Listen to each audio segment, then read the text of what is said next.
किबला की कहानी या इस्लाम में नमाज की दिशा सिर्फ ज्योग्राफी के बारे में नहीं है। ये, आप जानते हैं, फेथ, ओबीडियंस और आइडेंटिटी का एक गहरा लेसन है। ये अल्लाह के एक सीधे कमांड से शुरू होती है, जिसका जिक्र कुरान में है, जिसने शुरू के मुसलमानों को टेस्ट किया और आने वाली सभी जनरेशंस के लिए एक यूनिक स्पिरिचुअल सेंटर बनाया। ये चेंज एक बहुत ही इंपॉर्टेंट मोमेंट था, जिसने दूसरी अब्राहमिक फेथ्स के साथ एक ही डायरेक्शन रखने से हटकर एक अलग इस्लामिक डायरेक्शन तय कर दी। कुरान इस हिस्टोरिक इवेंट को उन सवालों और डाउट्स की उम्मीद करते हुए बताता है जो पैदा होंगे, एक पावरफुल वर्स से शुरू होकर जो एक डिवाइन एक्सप्लेनेशन के लिए स्टेज सेट करता है।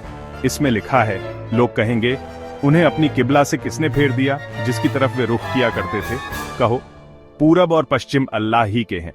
वह जिसे चाहता है सीधे रास्ते की हिदायत देता है। दिया गया जवाब सिंपल लेकिन गहरा है, सभी डायरेक्शंस अल्लाह की हैं। एक डायरेक्शन का असली मकसद डायरेक्शन खुद नहीं है, बल्कि उस अल्लाह की हिदायत को फॉलो करना है जिसने सभी डायरेक्शंस बनाई हैं।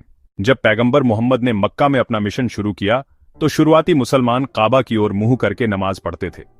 हालांकि 622 ईस्वी में मदीना शहर में उनके हिजरत के बाद दैवीय आदेश यरूशलम की ओर नमाज पढ़ने का था। यह मदीना में रहने वाले यहूदी जनजातियों के लिए नमाज की दिशा थी और ईसाइयों के लिए भी एक पवित्र शहर था। पैगंबर मोहम्मद खुद काबा की ओर मुंह करने की इच्छा रखते थे। इब्राहिम और उनके बेटे इस्माइल द्वारा निर्मित एकेश्वरवाद का प्राचीन घर।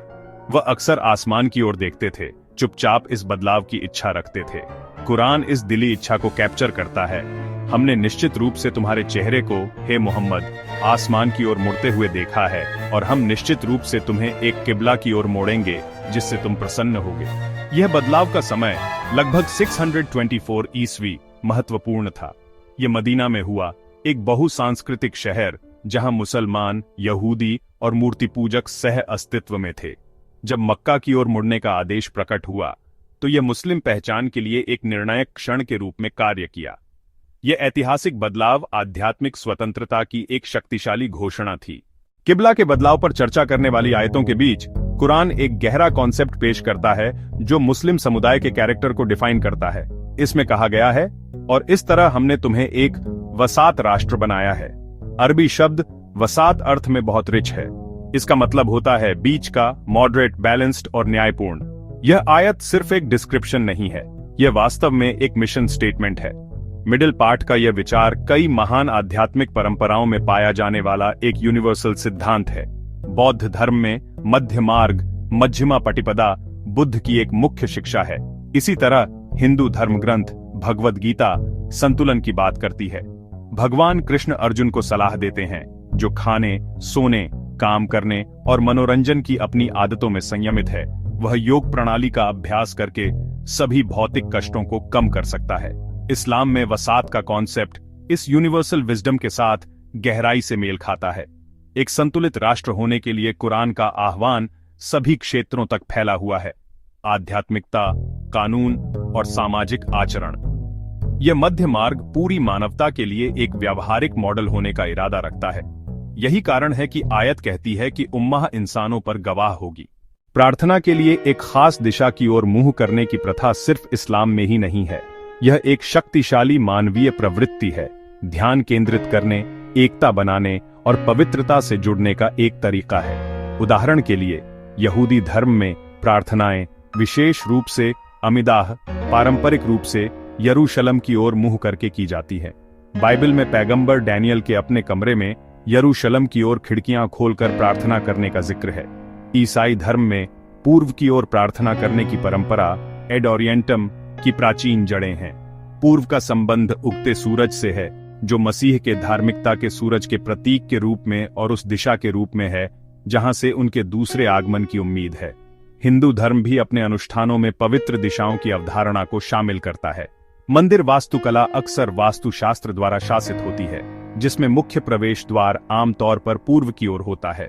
बौद्ध धर्म में भी दिशा एक भूमिका निभाती है, हालांकि अक्सर अधिक प्रतीकात्मक अर्थ में। कहा जाता है कि बुद्ध ने बोधि वृक्ष के नीचे बैठकर पूर्व की ओर मुंह करके ज्ञान प्राप्त किया था। विभिन्न विश्व धर्मों के ये उदाहरण बताते हैं कि किबला की इस्लामी प्रथा दिशात्मक प्रार्थना के माध्यम से ध्यान और एकता की तलाश में एक साझा मानवीय विरासत का हिस्सा है। साइंटिफिक पर्सपेक्टिव से एक सिंगल यूनिफाइड डायरेक्शन में प्रेयर करने के बहुत गहरे साइकोलॉजिकल, सोशल और न्यूरोलॉजिकल बेनिफिट्स भी हैं। जब कोई पर्सन लगातार किबला की तरफ मुंह करके प्रेयर करता है तो उनका ब्रेन उस स्पेसिफिक ओरिएंटेशन को माइंडफुलनेस, रेवरेंस और स्पिरिचुअल कनेक्शन की स्टेट से एसोसिएट करना शुरू कर देता है। सोशली, यूनिफाइड किबला इस्लाम में इक्वालिटी और यूनिटी के सबसे पावरफुल सिंबल्स में से एक है। जब टोक्यो से टोरंटो तक दुनिया भर की मस्जिदों में लाखों लोग जमात की नमाजों में कंधे से कंधा मिलाकर खड़े होते हैं तो वे सभी एक ही सेंट्रल पॉइंट की तरफ मुंह करते हैं। ये एक्ट रेस, वेल्थ और सोशल स्टेटस के सभी डिस्टिंक्शंस को विजुअली मिटा देता है। एक राजा एक मजदूर के बगल में खड़ा होता है, एक सीईओ एक चपरासी के बगल में, सभी अल्लाह के सामने बराबर। जियोग्राफिकली, किबला के कॉन्सेप्ट ने इस्लामिक हिस्ट्री में साइंटिफिक और मैथमेटिकल एडवांसेस को भी बढ़ावा दिया है। मुस्लिम स्कॉलर्स ज्योग्राफी, ट्रिगोनोमेट्री और एस्ट्रोनॉमी में पायनियर बने। मॉडर्न एरा में वही सिद्धांत लागू होता है, लेकिन जीपीएस और ऑनलाइन कैलकुलेटर जैसे एडवांस्ड टूल्स के साथ, जो दुनिया में कहीं भी किसी भी मुस्लिम को आसानी से सटीक डायरेक्शन ढूंढने की परमिशन देते हैं। किबला इसलिए सिर्फ एक डायरेक्शन से ज्यादा काम करता है। ये कॉग्निटिव फोकस, सोशल कोहेजन और ग्लोबल आइडेंटिटी बनाने का एक टूल है। ये एक शानदार सिस्टम है जो अरबों इंडिविजुअल्स को वर्शिपर्स के एक सिंक्रोनाइज्ड यूनिफाइड बॉडी में ऑर्गेनाइज करता है। किबला के यरूशलम से मक्का में बदलाव की कहानी एक रिच और मल्टी लेयर्ड इवेंट है। ये फेथ का एक टेस्ट था, एक यूनिक स्पिरिचुअल आइडेंटिटी की घोषणा थी और डिवाइन विजडम का एक लेसन था। हालांकि कुरान यह सुनिश्चित करता है कि मुसलमान खुद डायरेक्शन की पूजा करने के जाल में न फंसे। यह क्लियर करता है कि धार्मिकता केवल पूर्व या पश्चिम की ओर अपना चेहरा मोड़ने का फिजिकल एक्ट नहीं है, बल्कि सच्ची धार्मिकता उस व्यक्ति में है जो अल्लाह पर विश्वास करता है, लास्ट डे, एंजल्स, बुक और प्रॉफिट्स पर, और अपनी पसंद की संपत्ति रिश्तेदारों, अनाथों, जरूरतमंदों को देता है, यात्रियों, मदद मांगने वालों और गुलामों को आजाद करने के लिए, और जो नमाज कायम करता है और ज़कात देता है, जो वादा करने पर अपना वादा पूरा करते हैं, और जो गरीबी और कठिनाई में और लड़ाई के दौरान धैर्य रखते हैं। वे ही सच्चे लोग हैं और वे ही धार्मिक हैं। यह शक्तिशाली आयत किबला के पूरे कॉन्सेप्ट को उसके सही पर्सपेक्टिव में रखती है। डायरेक्शन एक साधन है, अंत नहीं। ये यूनिटी, डिसिप्लिन और फोकस का एक टूल है, लेकिन सच्ची भक्ति, दिल का असली किबला, व्यक्ति के बिलीफ्स और एक्शंस में निहित है। अल्टीमेट गोल ज्योग्राफिकल अलाइनमेंट नहीं, बल्कि अल्लाह की मर्जी के साथ मोरल और स्पिरिचुअल अलाइनमेंट है। इसलिए किबला का स्थायी मैसेज बैलेंस का एक खूबसूरत मैसेज है। ये मुस्लिम कम्युनिटी को यूनिटी का एक शक्तिशाली सिंबल और उनकी रोजमर्रा की नमाजों के लिए एक फिजिकल एंकर देता है, जो ग्लोबल बिलोंगिंग और डिसिप्लिन की भावना को बढ़ावा देता है। अंत में सबसे पवित्र डायरेक्शन वह है जो एक ऐसे दिल से ली जाती है जो पूरी तरह से अपने क्रिएटर की ओर मुड़ा हुआ है।